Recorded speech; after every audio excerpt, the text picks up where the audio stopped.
They say the Pentagon doesn't shake, built like a fortress secured against every known threat engineered for calm. But that day the air inside did tremble, and it wasn't from any bomb or breach. It was from a single sentence spoken aloud in front of the most decorated men and women in uniform.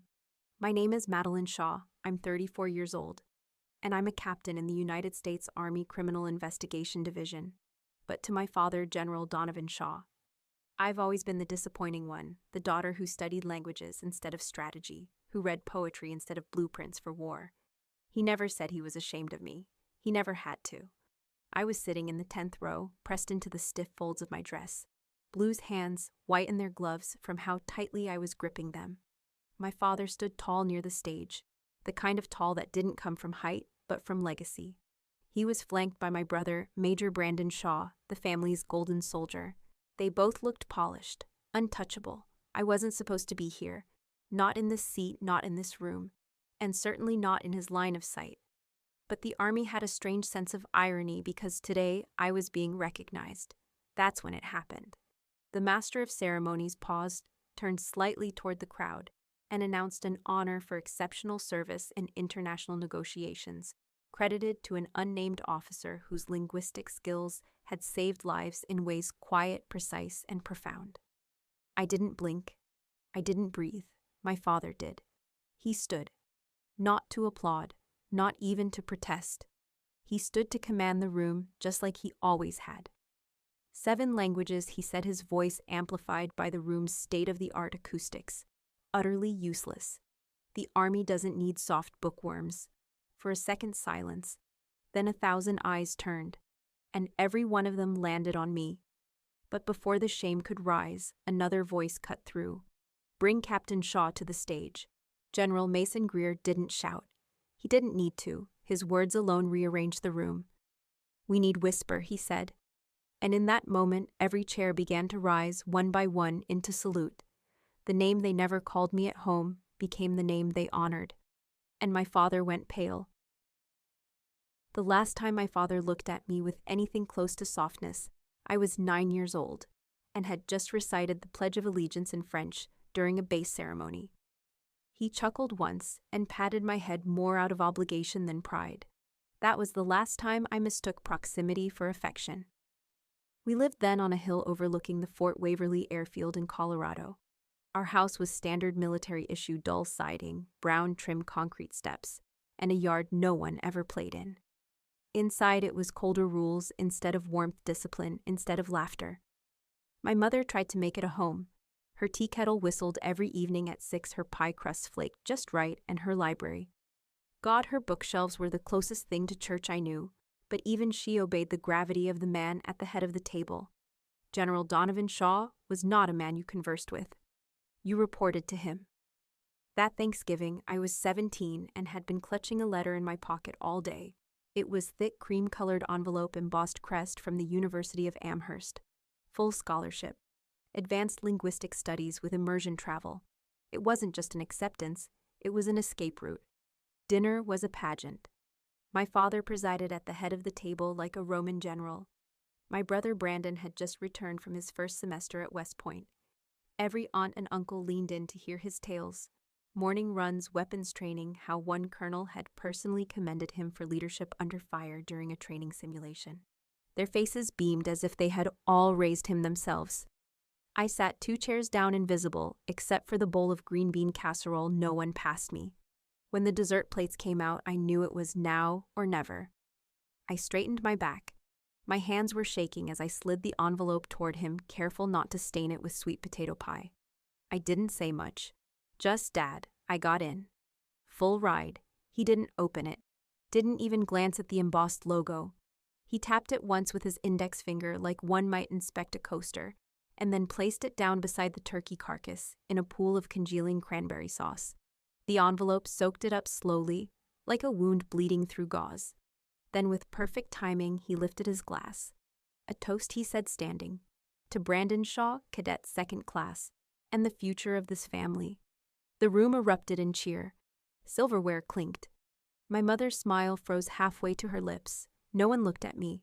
No one even asked what the letter was. That night I sat cross-legged on the floor of my room with a French dictionary in my lap, It was my mother's, a gift she had given me 2 years before she passed. Every language is a doorway, she used to say. Don't ever be afraid of what's on the other side. But all I could think, sitting there with the pages curled from age and thumbprints, was this: my door would never be in this house. It would never be in his eyes. Why did I keep waiting for a man like him to open it for me? I left home the next fall without ceremony. I boarded a bus with a single suitcase, the dictionary, and the decision that I would never ever ask that man to look at me again. Not as his daughter, not as anything. And still somehow, even from miles away, I kept checking over my shoulder, wondering if he'd change, wondering if he'd care. It would take another war, my own private one, to burn that hope out of me. But not yet. That year I disappeared into Amherst's stone libraries, studied phonetics, like my life depended on it, and worked nights tutoring foreign students, just to keep my head above water. When recruiters came to campus from Army CID during senior year, they didn't expect to find a linguist. They were looking for criminal psych majors, but one captain lingered after my lecture on tonal stress patterns in Farsi and said, we could use someone like you, if you don't mind being underestimated. I smiled, small and sharp. I'm used to it, I said. And that's how it began, not as an act of rebellion, not even a plan, just a quiet pivot toward the fire. I never told my father I enlisted. I let the Army do that for me. My first posting was at Camp Allerton, a mid-sized base tucked into the pine forests of upstate New York, not far from the Canadian border. It snowed 8 months out of the year, the kind of snow that didn't just fall, it sank. Into boots, into bones, into the seams of your skin. But cold didn't bother me, not compared to what waited inside the CID offices. I was the only woman on the investigations team, the only officer under 30. And the only one with a degree that didn't end in justice or criminology. That trifecta made me exotic, at best suspicious at worst. They called me Georgetown, not Captain Shaw. Not even Shaw. Just Georgetown, said with a smirk, a shrug, or once written on my office mailbox in black Sharpie, like a brand. At first I tried to correct them. Once, maybe twice. After that I let it stick. I figured if they were going to underestimate me, I'd let them. Easier to move in silence. They handed me paperwork, mountains of it. Translation logs, intercepted comms, cultural briefs no one read, but everyone had to sign off on.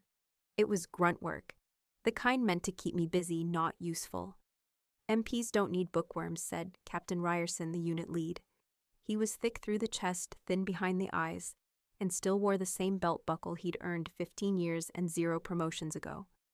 We need people who can kick down doors, not conjugate verbs in Pashto. So I let them think that's all I was. Meanwhile, in a windowless office down the hall, I built something of my own. After hours, I compiled profiles, layered composites, that blended linguistics, cultural nuance, and psychological flags. I listened to interrogation tapes so often I could hear the lies before the words even formed. A pause too long, a switch in subject-verb order, a change in breath when talking about logistics. It wasn't a gift, it was a craft, and I sharpened it like a blade. I didn't tell anyone what I was doing, not even the other analysts. Let them laugh at the dictionary girl. Let them believe I was just a glorified translator. The truth was I was listening harder than all of them combined. I had no plans, no ladder to climb, no mentor to impress. I just worked. And then one night, everything shifted. The unit had hit a dead end on an internal weapons theft investigation, suspected smuggling ring, U.S. equipment disappearing off inventory, popping up in civilian markets in southern Europe. They had a suspect in holding, but he wasn't talking. The man was a civilian contractor originally from a remote valley in northern Afghanistan. He refused to speak English, refused to speak Dari even. Just sat there, eyes narrowed, mouth sealed. After 3 days, Captain Ryerson dropped the file on my desk like a sack of potatoes. "You're up, Georgetown," he said. "You're the only one who even knows what this guy's speaking." I didn't ask permission. I walked into the room and sat across from the man, the two-way glass, humming softly behind me. The guard stepped out, left the door ajar. I didn't threaten him, didn't posture. I spoke, in his dialect, slowly, gently, like warming my way into the rhythm of a song I used to know. I asked about his mother. I mentioned a poet from his region, one my mother used to quote in bedtime stories before cancer hollowed her out. I described the taste of pomegranate syrup boiled over rice, the the way old Afghan women nod once, instead of smiling when they like you. The change in him was slow, like dawn breaking. He didn't give me his name, not at first, but he answered. 2 hours later, I walked out with a signed confession and a hand-drawn map of the entire smuggling network. Ryerson looked up when I dropped the folder on his desk. "You got this from him?" "No," I said. I listened. He stared at me for a long moment, chewing on the inside of his cheek like it owed him something. Then finally a slow nod. Not admiration, just acknowledgement. But for me, that was enough. Later that week, the Sharpie label on my mailbox disappeared. They never called me Georgetown again. Not because they liked me, but because they didn't know what else to call someone who saw through walls. I didn't care. I wasn't there to be liked. I was there to listen. And the Army, whether it realized it or not, had just found its whisper. 6 weeks after the confession, I received a summons brief, bureaucratic and without explanation. Report to Fort Easton for an intelligence debrief classified level 3. That was it. Most CID officers never got a level 3 clearance in their entire careers. I hadn't even been promoted yet, so either it was a clerical error or someone somewhere had taken notice. Fort Easton felt like a different country. Gone were the cracked concrete floors and the smell of boot polish. Here the air was cold and filtered, humming softly from overhead ducts. Security checkpoints lined every hallway, and the people inside wore their knowledge like armor techs, cryptographers, analysts, eyes lit by screens and secrets. I waited in a glass conference room for nearly 30 minutes before anyone even acknowledged me. Then a single man walked in. He wasn't in uniform, civilian slacks, button-down shirt, ID badge clipped sideways. Warrant officer, I noticed from the card. He moved like a man who didn't need permission. "Captain Shaw," he asked. I nodded. He didn't offer a handshake. Just a small, respectful nod. "Name's Eli Lancaster. Everyone just calls me Eli." He sat across from me without waiting for an invitation, opened a folder that looked like it hadn't left his hands in hours, and flipped it toward me. It was the transcript of the interrogation, the one with the Afghan contractor. My work. Every pause, every question, every deviation from the script. "You spotted deception based on sentence reversal," he said, without looking up. Specifically during his logistics recount. "That's not in any training manual." He finally met my eyes. "That's art." I didn't know how to respond. In 4 years of military service, not once had anyone referred to what I did as anything more than luck or worse, soft skill. "It's not art," I murmured. "It's just pattern recognition." "No," he said, sitting back. "It's instinct trained into precision. You heard what wasn't said. That's rare." I didn't realize I was holding my breath until he said, "You busy after this? I have a return flight to Allerton tonight." "I know a place near the base," he said. Low lighting, good coffee, no brass. He wasn't flirting. He wasn't commanding. He was inviting me to be seen. Really seen. No rank, no front. We ended up in a diner that smelled like old grease and cinnamon rolls, the kind of place where the waitress called you darlin', and the coffee never dipped below half full. He didn't ask about my clearance level. He didn't ask about my father. He asked why I chose language over law. And for the first time in years, I answered honestly. "My mother," I said. "She taught me that every language was a key, that people don't lie the same way in different tongues." Eli nodded. "I'm in cyber intel," he said. "I track behavior through network patterns. Hackers leave traces, code rhythm, repetition loops, logic sequences. Most analysts look for the breach. I look for the hesitation before the breach, the doubt." He leaned in elbows on chipped laminate. "You read people the way I read code." I stared at him. No one had ever put it that simply. "You decode machines," I said. "I decode minds." He smiled, slow and real. "Truth hides in rhythm, Captain. Doesn't matter if it's syntax or software." We talked until the coffee went cold. Later that night, back in my barracks, an email from Eli popped into my inbox. No subject line. Just a link to a Brené Brown TED Talk on vulnerability. And one line typed beneath courage isn't the absence of fear. It's showing up afraid and doing it anyway. He didn't ask for anything. He just showed up. And in the weeks that followed, he kept showing up. Not always with words. Sometimes just a forwarded article, a link to a linguistics blog, a bad pun about encryption keys. But every message said the same thing: I see you, I get it. No one in my family had ever managed that, and that terrified me more than anything, because I had spent a lifetime pretending I didn't need to be seen. Now, sitting in that tiny barracks room with my mother's old dictionary propped on the desk and Eli's message glowing quietly on my screen, I began to wonder, what if being understood wasn't weakness? What if it was the beginning of something stronger than silence? What if this connection wasn't a risk, but a reckoning? December came in fast and bitter, clinging to the corners of Camp Easton like a second skin. Holiday wreaths went up on the gates, half-hearted tinsel wrapped around stop signs. Most officers were prepping for rotation home, or at least trying to find warmth in cheap whiskey and cafeteria pie. I was buried in case files. The division had shifted me into a hybrid intel role, half language analyst, half behavioral profiler. I worked long hours in near silence Eli, sometimes joining from his post in Germany via encrypted chat. We'd dissect interrogation phrasing, track digital breadcrumbs, or just be online at the same time. No need to talk. Presence was enough. Then came the call, not a briefing, not an order, a voice I hadn't heard in almost 5 years. I froze when I saw the caller ID Donovan Shaw. I stared at the name for nearly 30 seconds before answering. Madeline, he said. Not Captain Shaw, not Maddie, just the name on my birth certificate, cold and formal. Yes, sir, I replied automatically like muscle memory that hadn't died. I'm in D.C., your brother's with me. He didn't wait to ask if I had time. We have something important to discuss. Something you can help with. Before I could reply, another voice joined the line, smooth, confident, lacquered in false charm. Hey, little sister, Brandon said. Heard you've been making waves. Big-time stuff out there. I didn't respond. I couldn't. The last time we'd spoken, he told me I was wasting my life on paper-pushing languages. He'd said it with a laugh, but it cut all the same. We heard you're coordinating with ArcLight Logistics, my father continued. They're a support contractor on one of your missions. Good people. We've had dealings with them before. My stomach tensed. Yes, I said cautiously. They handle some of our comms and transport infrastructure. Why he didn't flinch. There's a compliance audit coming, he said. Some rumblings about faulty gear. Misfiled maintenance logs. Nonsense, mostly.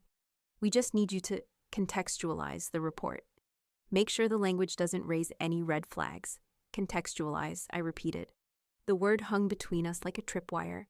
Just soften it a bit, Brandon chimed in. Focus on operational continuity, not the technical faults. You know big picture. We're not asking you to lie. Just guide the interpretation. I went cold. What they were asking wasn't just unethical. It was criminal. Violation of the Uniform Code of Military Justice. Tampering with an official report. Perjury if it went far enough.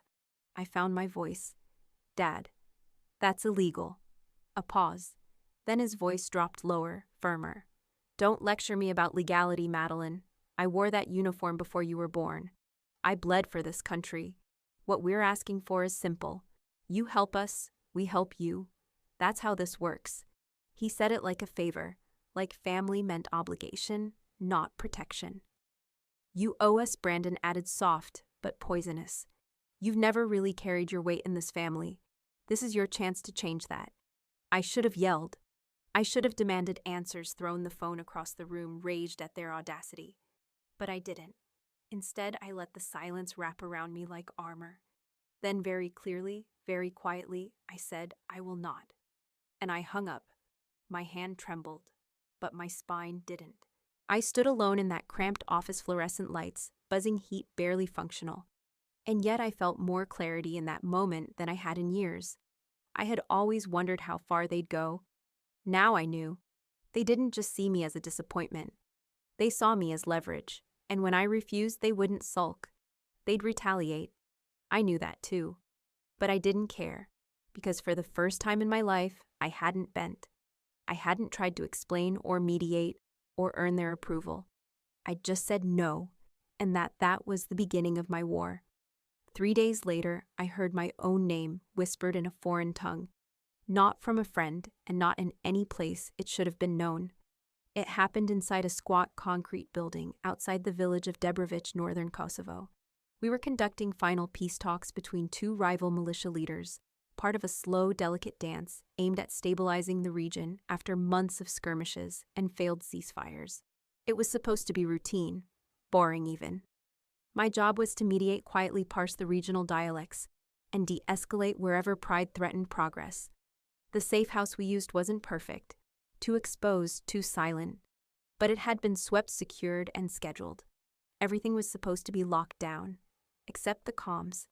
That morning, the encrypted radios provided by Arclight Logistics had been glitchy, faint static crackles, occasional signal drops.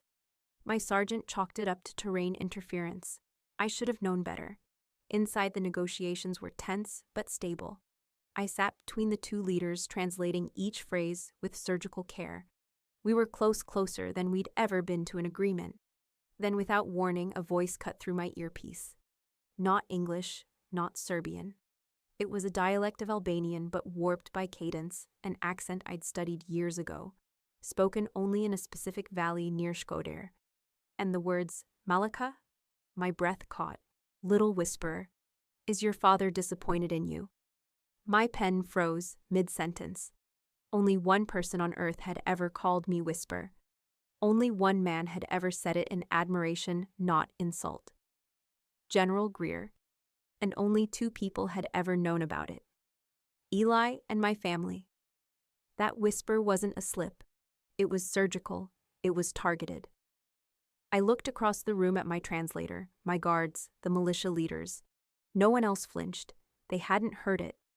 It was meant for me alone. I reached up slowly and tapped twice on my mic, our silent signal for comms compromised. But it was already too late. The first blast took out the front windows. Glass shattered inward like a wave of razors. Screams tore through the room as bodies ducked and scrambled. Then the gunfire started, short bursts, disciplined, coordinated. Not rebels, not amateurs. This was a kill team. I dove toward the floor, dragging the two militia leaders with me. One of them was bleeding from the thigh.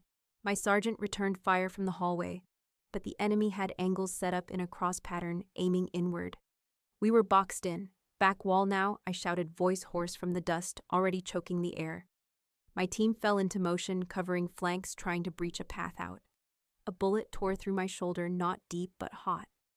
My body jolted sideways, slammed into the concrete. I bit down hard on my tongue to keep from screaming. Through the chaos, one thought roared louder than the gunfire. They knew. They knew the location, the time, the formation, my call sign. Someone had handed them the map. The voice in my earpiece hadn't been random.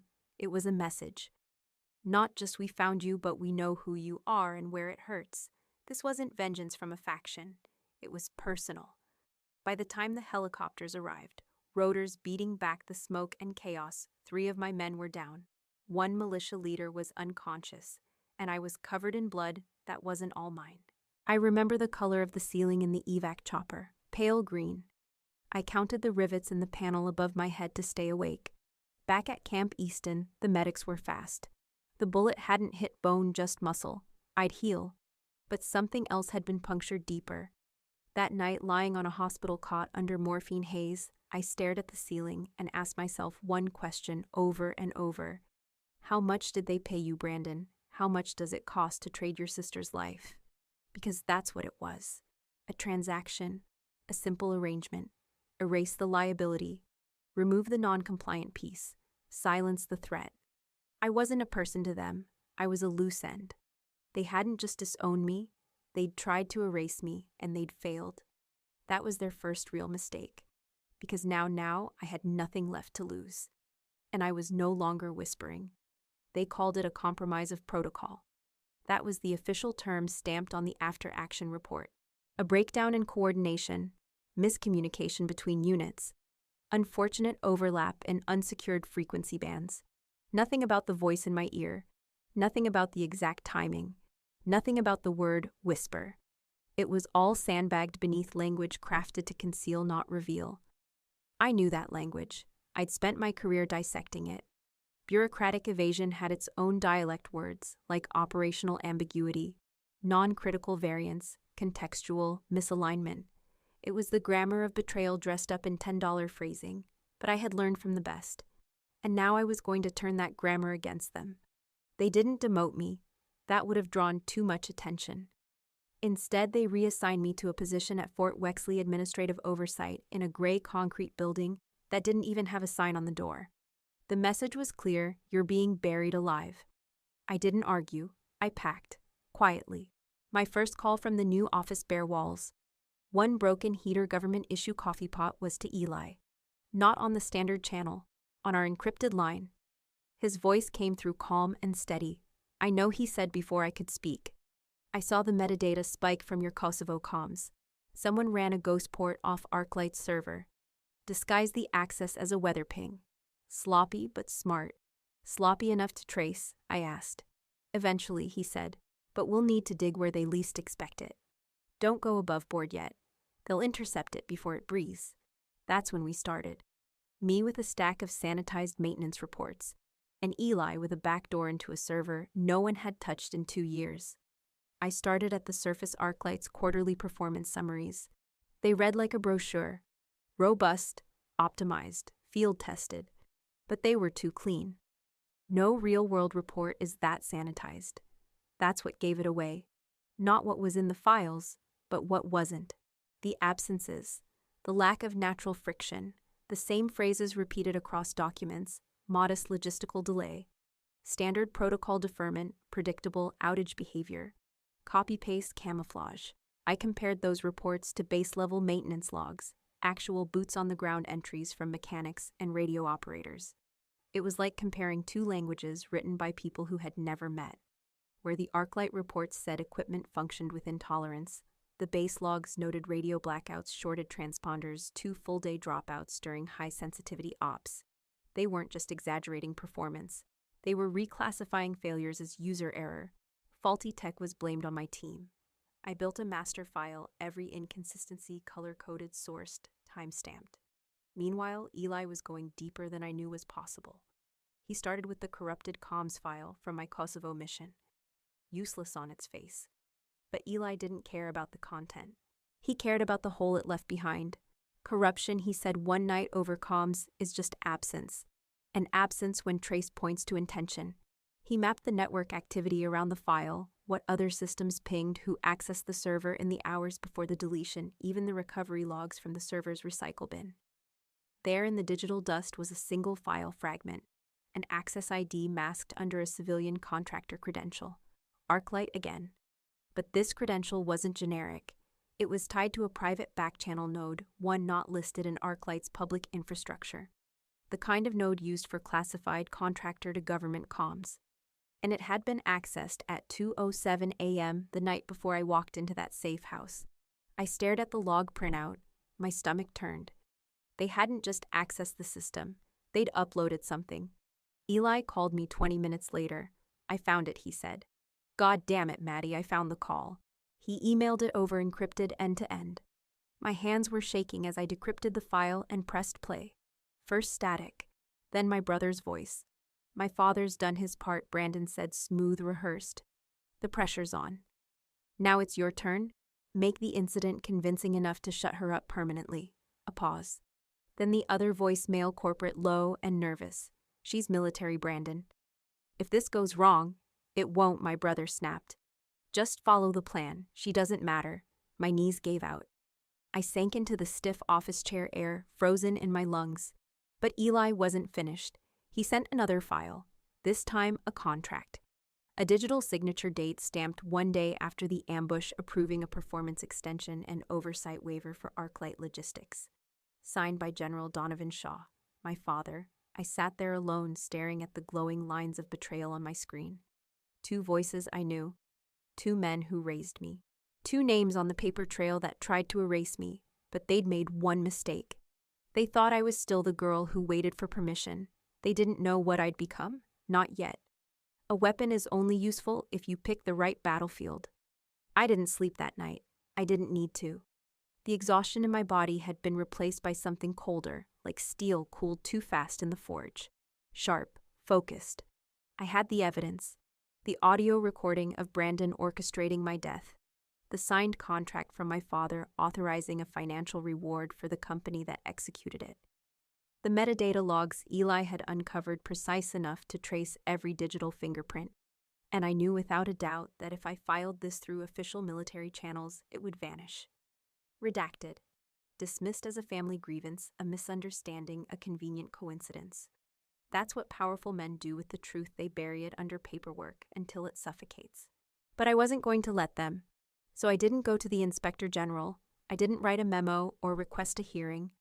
I sent the file to one man, General Mason Greer, the same man who'd called me Whisper, the same man who'd risen from his seat at the Pentagon, silencing 1,000 officers with just a sentence. He was old school, not in manner, but in morality. A man who believed in honor as something earned, not inherited. I attached the encrypted file to a short message. General, the honor of the Army is at risk. I trust you'll know what to do. Then I waited. 3 days, no reply, not even a read receipt. Eli stayed on standby, checking server pings and secondary nodes for any trace of activity. Nothing. I started to wonder if I'd miscalculated, if even Greer had lines he wouldn't cross, or worse, if he'd been part of it all along. Then, just after 0800 on the 4th day, a formal order arrived in my inbox. Captain Shaw is hereby instructed to report to the annual Army Awards ceremony at the Pentagon. Dress uniform required. No explanation, none needed. I understood immediately. Greer wasn't just replying. He was setting the stage. The same room where my father once called me useless, in front of the entire military hierarchy, that would be the battlefield. He was going to let them walk in confident. And then he was going to detonate the truth.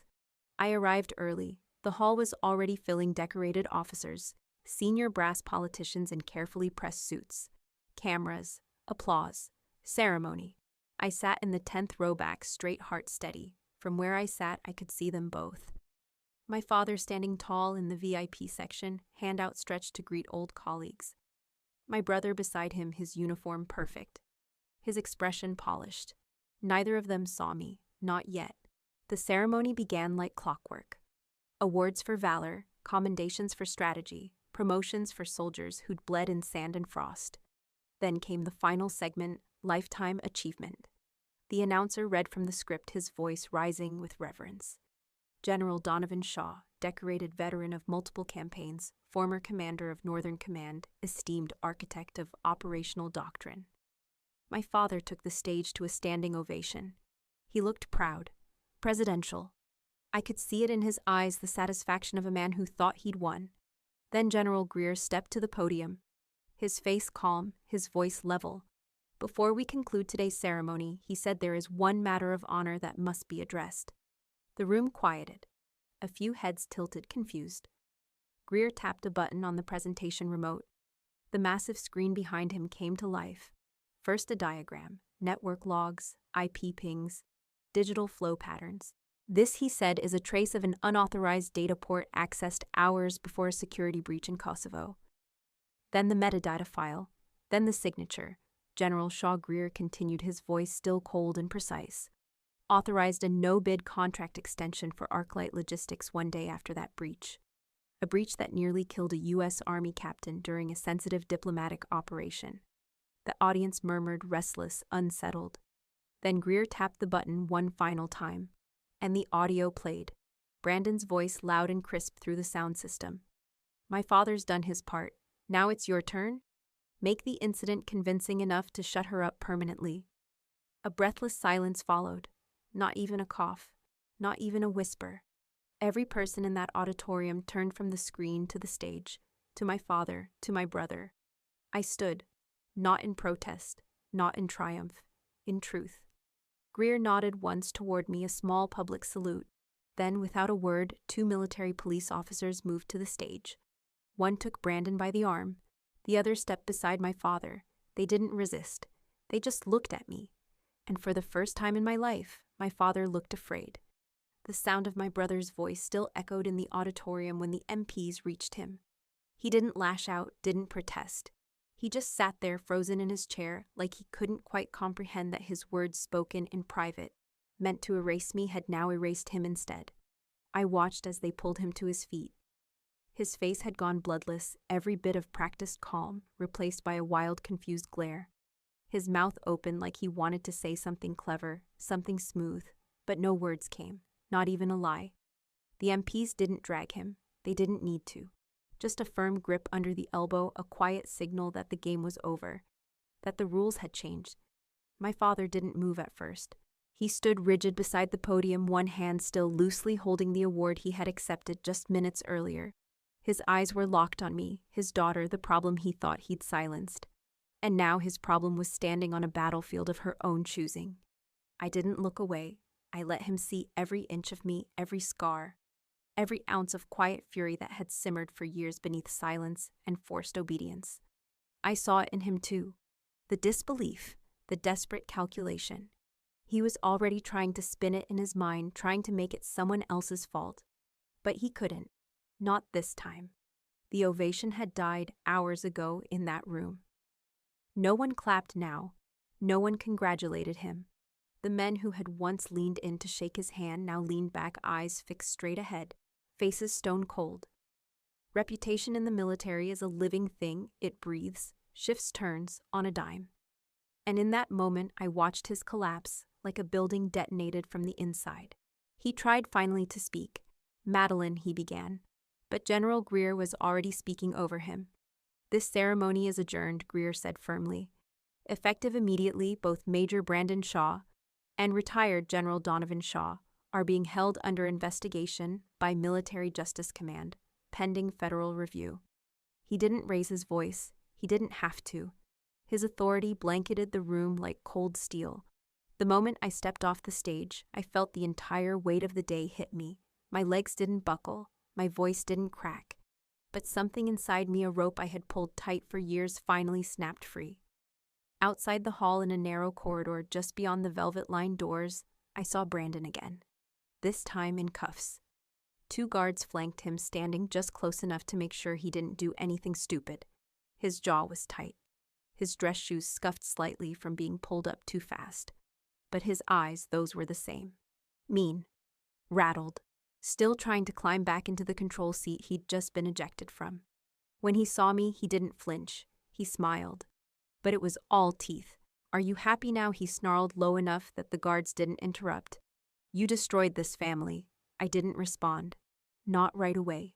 He took a step closer, just within the space the guards allowed. "You think anyone's going to thank you for this? You think you're some hero now? You've always been a problem, Madeline. Always. Just a bitter jealous enough," I said calmly. He blinked. I didn't shout. I didn't lean in. I just stood there fully still and said what needed saying. "I didn't destroy this family, Brandon. You did. You and Dad did that a long time ago. I just finally stopped protecting you from the consequences." For the first time, his expression cracked. A flicker of uncertainty, like maybe he hadn't prepared for a version of me that didn't flinch. The guards moved him along. He didn't look back.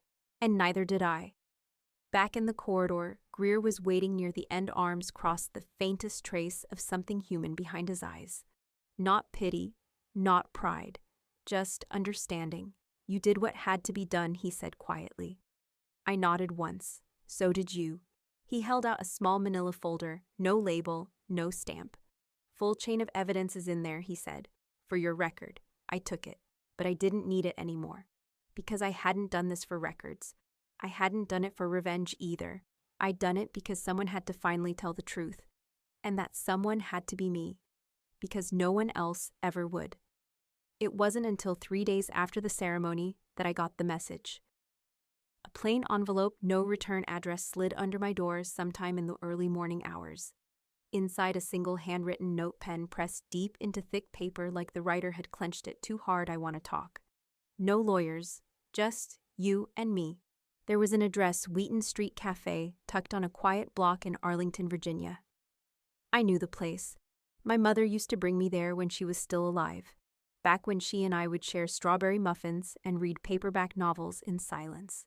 It was the kind of cafe where no one asked questions, the kind of place where people ended things or started over. I almost didn't go. But something in me, some cold, precise voice that had always kept me upright when the rest of me wanted to fall, said I needed to look him in the eye. One last time. I arrived just after 10. The weather was overcast, the kind of low gray sky that made the world feel quiet and compressed. Inside the cafe smelled like cinnamon and burnt espresso. My boots left faint wet marks on the tile floor. He was already there, my father, Donovan Shaw. The 4-star general, the strategist. The man who had carved his world with discipline and silence and fear, looked smaller now, shrunk not in size but in presence. He sat alone at a corner table, a plain mug in his hand. Black coffee, of course. No cream, no sugar. Just as bitter as he'd always been. He didn't stand when I approached, didn't offer a handshake, didn't salute, just nodded once. I sat down across from him. For a long minute, we said nothing. The air between us wasn't tense, it was hollow, like two soldiers standing in a field long after the war had ended, surrounded by smoke and nothing left to burn. Finally, he reached into the inner pocket of his coat and pulled out a small black velvet box. He slid it across the table. "I want you to have this," he said, his voice quieter than I'd ever heard it. "It's my West Point ring.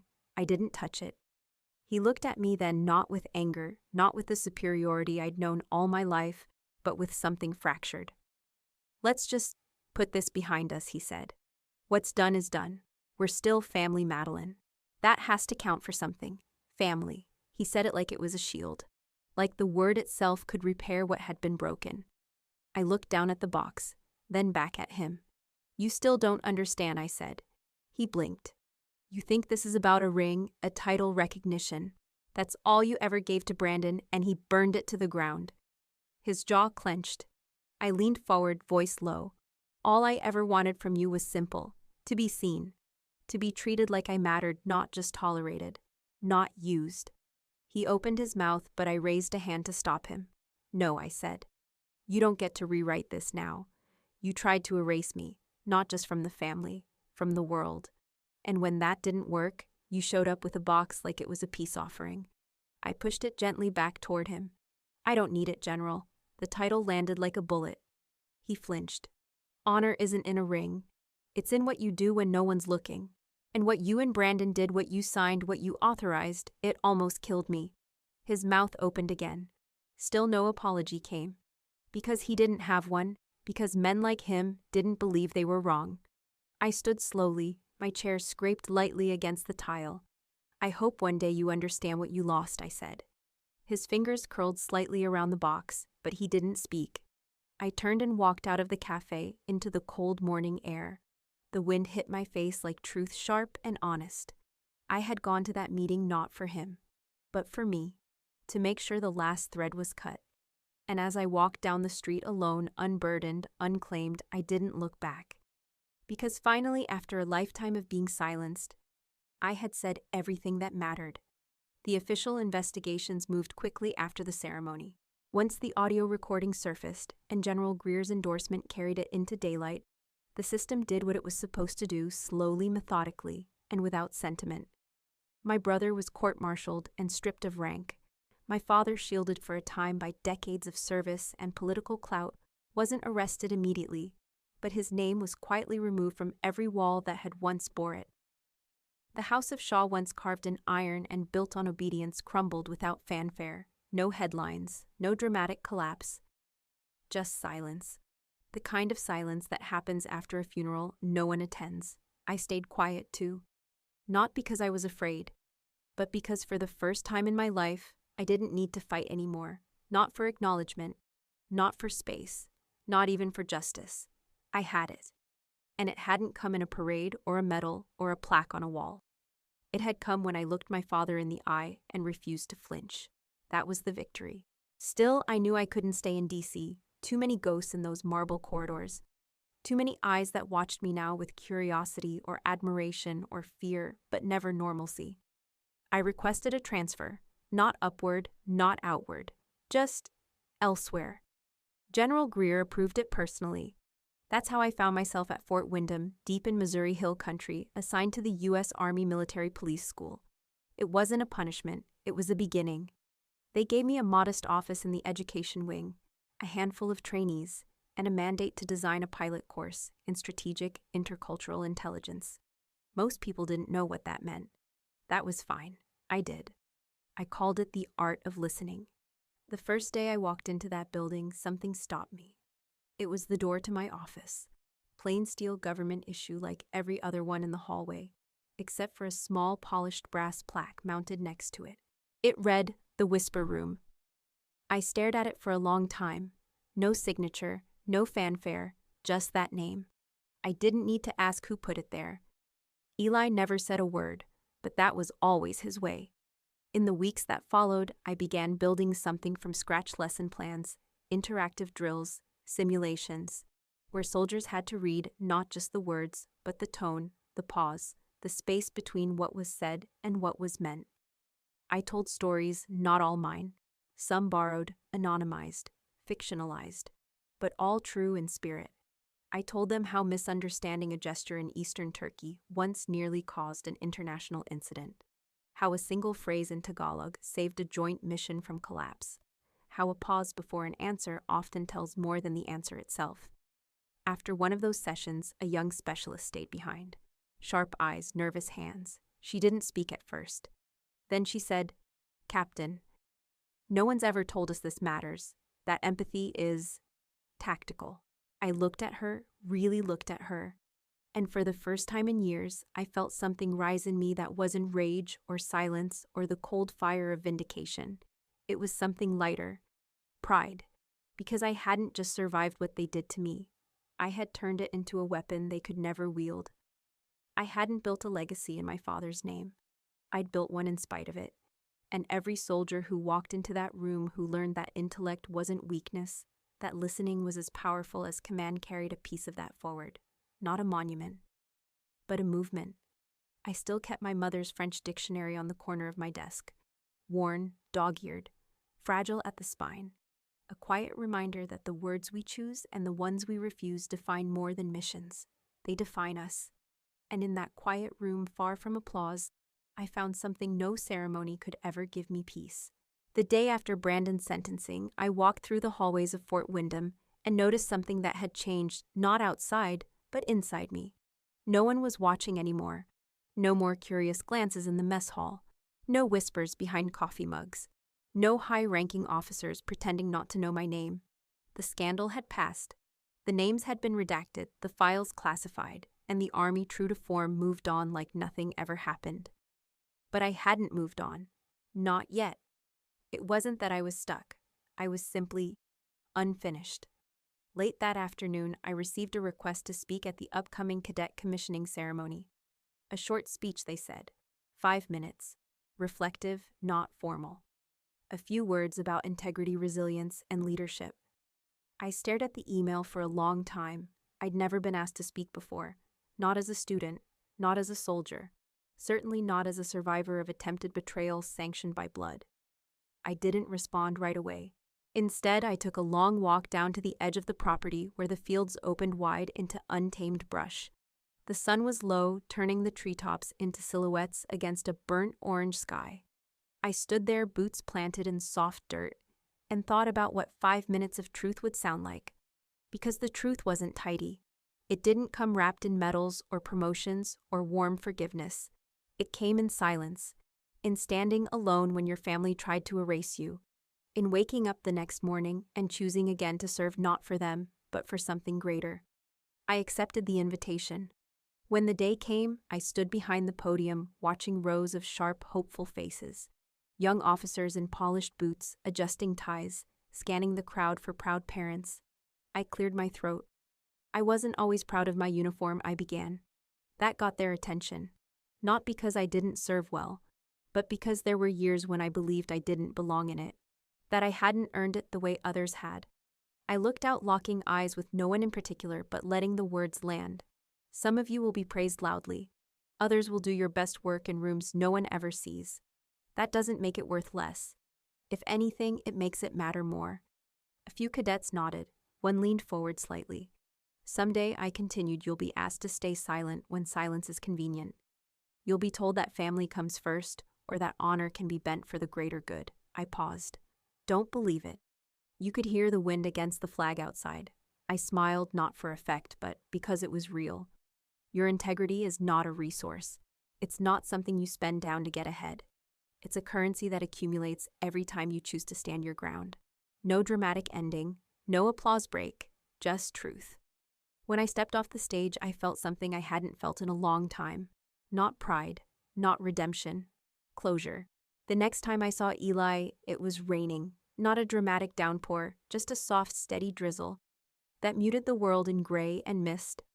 I was standing beneath the awning of the post library at Fort Windham, watching cadets hustle across the quad with jackets pulled tight and heads bowed. It was late April, the kind of rain that smelled like thawing earth and decisions you couldn't take back. I didn't know he was coming. No warning, no message, just there he was stepping out of a rental car, like he'd never left, like the Atlantic hadn't stretched between us for 9 months. He wore the same field jacket he always did, patched at the shoulder, rain pooling on the seams.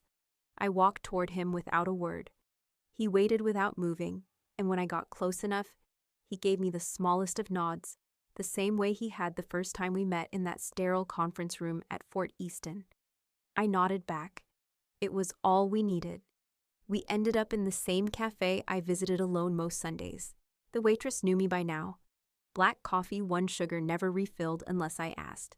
She brought his order without asking at all. Still bacon and wheat toast, she asked him, half smiling. He grinned like a man who hadn't heard his own name spoken kindly in weeks. You have no idea how good that sounds. We sat in our usual booth by the window. Rain tapped against the glass in lazy rhythms. He didn't ask about my father, or Brandon, or the trial. He didn't need to. Instead, he pulled out a small box from his jacket pocket and slid it across the table. Inside was a custom-engraved flash drive, stainless steel casing, waterproof, encrypted, practically indestructible. My initials were etched into the surface. I made you a copy, he said. Of everything, not just the case files. Your training modules, your lectures, even your linguistic matrices. The whole architecture you built. I stared at it for a moment, surprised by the weight in my chest. Why, he shrugged. Because what you've created matters, and because if anything ever happens to it or to you, it shouldn't vanish. I looked down at the tiny silver object in my hand. It felt heavier than it looked, not because of its data, but because someone had finally decided I was worth preserving. I don't even know how to thank you, I said quietly. Eli leaned back in the booth, arms crossed, smile playing at the corner of his mouth. You already did, he said. You're still here. That was Eli's way. He didn't offer comfort, he offered truth. And that truth always landed like a steady heartbeat, unshakable, unfailingly present. Later we walked the base together, unhurried, the rain fading to mist. The cadets were gone by then, retreating to barracks or weekend passes. It was quiet. He asked about the class I'd just taught, about the young soldier who froze during a simulation. Not because she didn't know what to say, but because she knew exactly what was at stake. She reminded me of me, I admitted. No, Eli said. She reminded you of the part of you that survived. We reached the edge of the drill field and stood there watching the fog roll across the hills. He didn't ask if I was okay. He didn't need to, because Eli never left when things got ugly. He stayed when the war became internal, when the wounds didn't bleed but ached in silence. And in that moment, I realized something simple and enormous. The only person who had ever truly seen me had never tried to change me. He had only ever stood beside me, not because I needed protection, but because even a fortress sometimes needs a foundation. And that foundation had been him all along. I didn't say thank you. I didn't need to. He already knew. Summer crept in slowly that year, like it wasn't sure it had permission. The hills around Fort Windham turned a deeper shade of green. The air lost its edge, and in the quiet mornings before class, I'd sit at my desk in the whisper room with the windows cracked open, letting in birdsong and the faint hum of cadets warming up on the field. The world had moved on. My name no longer trended in whispered conversations at Pentagon corridors. The trial was over. Brandon was gone, serving time in a federal facility no one spoke about aloud. My father, too, had vanished from the public eye. His retirement stripped of honors, his portrait removed from the Defense Hall of Command. They didn't erase him, but they buried what he represented. There was no ceremony for that, no medals for me, no apologies. And still I felt no bitterness, because the silence left behind, wasn't empty, it was earned. One morning, just before my second class, I found something taped to the edge of my office door. A small envelope hand-delivered. No name, no note, just a single object inside. His West Point ring. Again, the same one I had pushed back across a coffee shop table months ago. But this time, there was nothing else. No explanation. No attempt at redemption. Just the ring alone, its gold dulled with age. I stared at it for a long moment. Then I slid it into the bottom drawer of my desk beneath my mother's dictionary. Not as an heirloom. As a record. Proof that I had survived the man who once defined me. That same day, one of my cadets, a wiry, restless kid from Mississippi, stayed behind after a lesson on cognitive bias in interrogation. He fidgeted with his sleeve, clearly trying to find the right words. "Ma'am," he said, "finally, how do you know when you're done? I mean, when the fight's over?" I leaned back in my chair thinking. "You don't," I said. "Not always. Sometimes it ends with an apology. Sometimes it ends with silence." He looked confused. I smiled faintly. "Sometimes it ends when you stop needing the apology." He nodded slowly, the way someone does when they hear truth, before they're ready for it. After he left, I closed the door, walked over to the corkboard behind my desk, and looked at the photo again, the 10-year-old version of me still hunched over that French dictionary, still unaware of what the next 2 decades would hold. She didn't need justice. She didn't need vengeance. She needed someone to tell her she wasn't wrong for being different, for speaking in softer tones, for hearing what others missed. That someone turned out to be me. In the end, the real war hadn't been against my father or my brother. It had been against the part of me that believed them, that believed I was lesser, forgettable, replaceable. That part was gone now, and in its place stood something unshakable. I had built a life not out of vengeance, but out of clarity, and in doing so, I had created a legacy my father never could, one born not from command, but from understanding. There were no crowds to witness it, no standing ovation, no general rising from his seat. Just a quiet room, a window cracked open, and the knowledge that I had at last come home. Not to a place, but to myself. There are stories that end in applause. Mine didn't. There was no medal pinned to my chest, no reunion where the villain begged forgiveness, no viral headline that proclaimed justice served. There was only the steady rhythm of normal days, quiet mornings in Missouri cadets, with questions coffee gone cold on my desk before I remembered to drink it. And strangely, that was enough. Because peace, as I learned, doesn't arrive like thunder. It comes slowly, in fragments, in breaths you didn't realize you were holding, finally let go. Some nights I still dream of the safe house, the burst of gunfire, the cold floor beneath my shoulder as blood pooled near my elbow. But the dream always shifts, always ends in a different room, a classroom, a corridor, or my small office with the brass plaque outside. The whisper room. And I remember that I didn't die there. I didn't disappear. I rebuilt. I taught. I listened. And in doing so, I became more than what they tried to destroy. Eli still checks in sometimes with a forwarded article on neural language processing or a new encryption model. Sometimes it's just a .gif of a cat walking across a keyboard. He never overstates things. He just remains, the way real friends do. Last Christmas, he mailed me a book, an out-of-print anthology of endangered languages with a single line written on the inside cover. Not all languages are spoken. Some are survived. I keep it on my shelf between the dictionary my mother gave me and a hand-stitched notebook one of my cadets made after graduation. Legacy doesn't have to look like statues or medals or lineage. Sometimes it's a sentence whispered at the right moment. Sometimes it's a young soldier realizing that empathy can be tactical. Sometimes it's choosing not to pass your pain forward. That's the part no one tells you when you survive something like this. That your healing isn't just for you. It's for every voice that was ever told to stay small. Every mind dismissed as too soft. Every daughter told she didn't belong in a family that only measured strength in volume and rank. I used to think I needed to win to prove them wrong. Now I know I didn't need to prove anything at all. I was never the problem. I was just the one who refused to stay silent. And in the end, it wasn't justice that freed me. It was clarity. It was the understanding that I could build something better than what I came from. And I did. So if you're out there sitting alone with your truth clutched tightly in your hands, wondering if it matters, listen to me now. it does. Even if no one claps, even if no one believes you yet, even if your voice shakes the first 100 times you speak, say it anyway. Because someday, someone will walk into a room you built, and they'll feel safe enough to speak to. And that will be your legacy. Not the storm you survived, but the language of peace you chose to write afterward.